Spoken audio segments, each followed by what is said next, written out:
अस्सलाम वालेकुम dear students. आज हम डिस्कस करेंगे एक और क्लास की नॉमेनक्लेचर पे। तो आज हम नाइट्राइल क्लास की नॉमेनक्लेचर पे डिस्कस करेंगे नाइट्राइल्स कौन से कंपाउंड्स होते हैं और नाइट्राइल कंपाउंड्स को हम किस तरीके से IUPAC सिस्टम और कॉमन सिस्टम में नेमिंग करते हैं। वैसे नाइट्राइल क्लास की पहचान क्या है, उसका फंक्शनल ग्रुप ऐसे कंपाउंड जिनमें कार्बन की चेन के साथ क्या लगा हो, CN ग्रुप। तो CN is a functional group of nitrile class. तो कभी भी किसी कंपाउंड में अगर CN ग्रुप लगा हुआ है तो इसका मतलब है वो नाइट्राइल कंपाउंड कहलाते हैं। ठीक है, तो आज हम क्या करेंगे, नाइट्राइल क्लास के कंपाउंड्स की नॉमेनक्लेचर पे डिस्कस करेंगे, उनके कंपाउंड्स को IUPAC सिस्टम और कॉमन सिस्टम में नेमिंग किस तरीके से देते और उनके नेम से स्ट्रक्चर किस तरीके से बता। तो उससे पहले एक छोटी सी चीज़ क्लियर कर लें। आपको पता है IUPAC सिस्टम के अंदर हम नाइट्राइल के लिए हम क्या लिखेंगे, नाइट्राइल लिखेंगे उसके सफिक्स में, उसके एंड में लिखेंगे।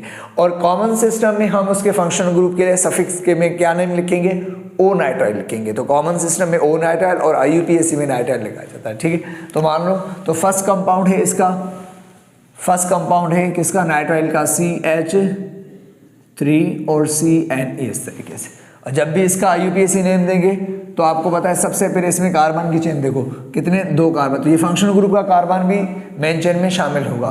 तो हमने कहा कि 2 कार्बन की चेन है, तो 2 कार्बन के लिए हम क्या लिखेंगे, ईथ, और दोनों में सिंगल बॉन्ड है तो N।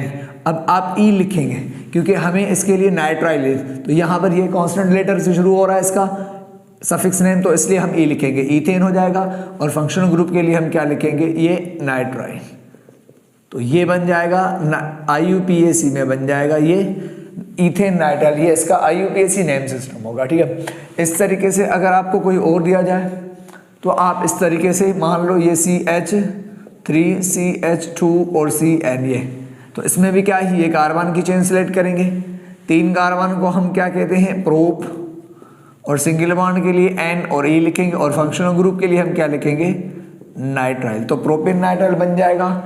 और उसका कॉमन में कैसे लिखेंगे, 2 कार्बन के लिए हम कॉमन सिस्टम में क्या लिखेंगे, एसिड, और फंक्शनल ग्रुप के लिए हम क्या लिखेंगे, O नाइट्राइल। तो ये इसका बन जाएगा कॉमन सिस्टम में क्या बन जाएगा, एसीटो नाइट्राइल बन जाएगा।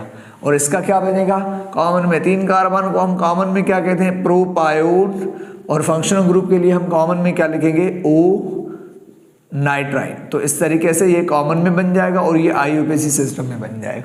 इस तरीके से आप और भी बना सकते हैं, इसका लाइन स्ट्रक्चर भी बना सकते हैं। इसका लाइन स्ट्रक्चर क्या बनेगा, ये कार्बन की चेन है, यहाँ पर CN दे दो, इसका कार्बन, ये 2 कार्बन और यहाँ पर ये CN लगा, तो लाइन स्ट्रक्चर। इस तरीके से आप और भी कंपाउंड आपको दे सकता है। मान लो अगर इस तरीके से आ जाए CH3, यहाँ पर ये CH3 और यहाँ ये CN, तो ये कार्बन की चेन सेलेक्ट करेंगे। ठीक है, उसके बाद फिर नंबरिंग करेंगे फंक्शनल ग्रुप के कार्बन से, ये 1 2 3 हो जाएगा। तो ये क्या है, मेन चेन से बार ये सब्स्टिट्यूट है, तो पहले नाम सब्स्टिट्यूट को देंगे, कौन से कार्बन, सेकंड कार्बन के साथ कनेक्ट किए, तो क्या नाम है इसका, 2 मिथाइल।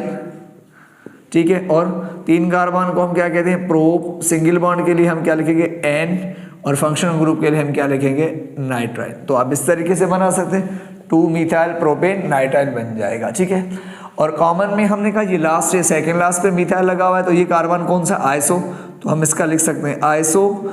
4 कार्बन के लिए हम क्या लिखेंगे, ब्यूटायर, और फंक्शनल ग्रुप के लिए हम क्या लिखेंगे, O नाइट्राइल। तो आइसो ब्यूटायर नाइट्राइल, ये कॉमन पे IUPAC में हो जाएगा और ये कॉमन।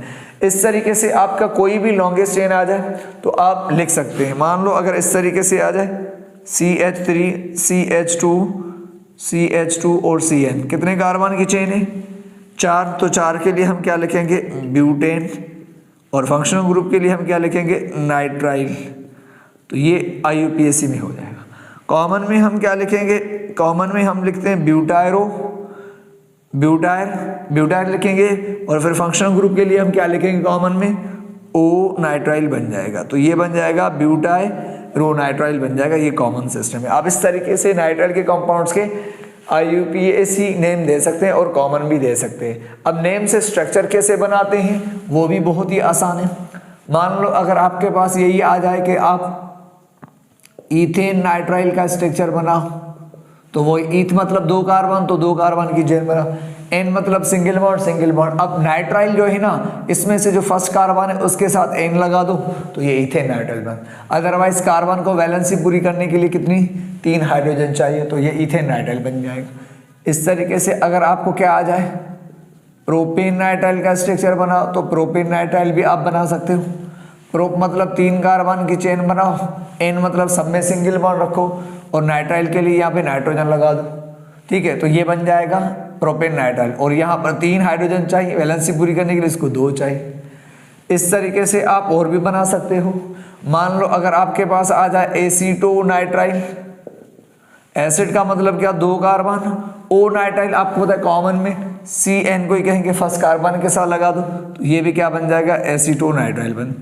तो इस तरीके से आप और भी कर सकते हो। मान लो अगर ऐसे आ जाए पेंटेन नाइट्राइल, पेंट का मतलब क्या 5 कार्बन, तो 5 कार्बन की चेन बना दो और N मतलब सिंगल बॉन्ड और यहाँ पे नाइट्रोजन लगा दो तो पेंटेन नाइट्राइल बन जाएगा। बाकी हाइड्रोजन तो वैलेंसी पूरी करने 3 2 2 2 बन जाएगा।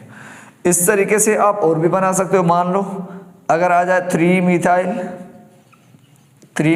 यहाँ पर आ जाए क्या ब्यूटेन नाइट्राइल बन सकते हैं, ठीक है। ब्यूटेन नाइट्राइल हो जाएगा। यहाँ पे ब्यूट मतलब 4 कार्बन की चेन बनाओ, N मतलब सिंगल बॉन्ड और यहाँ पर नाइट्राइल का फंक्शनल ग्रुप नाइट्रोजन दे दो, ब्यूटेन नाइट्राइल हो गया। अदरवाइज सबसे लगाना 1 2 3 पे मिथाइल लगाना है यहाँ पे, और यहाँ पर हाइड्रोजन देने 3 और यहाँ पर 1 चाहिए और यहाँ पर 2 चाहिए। तो इस तरीके से आप नाइट्राइल के कंपाउंड्स के नेम भी दे सकते हैं और उनके नेम से स्ट्रक्चर भी बना सकते हैं। तो ये एक छोटी सी क्लास है, ये भी एक कॉमन कंपाउंड्स हैं तो इनके नाम आ जाते हैं रिएक्शंस के अंदर। तो ये छोटी छोटी माइनर चीज़ें आपको ज़हन में आनी चाहिए। तो एक छोटी सी क्लास से हमने इस पर डिस्कस करें। इंशाल्लाह फिर नेक्स्ट क्लास में हम नेक्स्ट लेक्चर के साथ मिलेंगे। Thank you very much.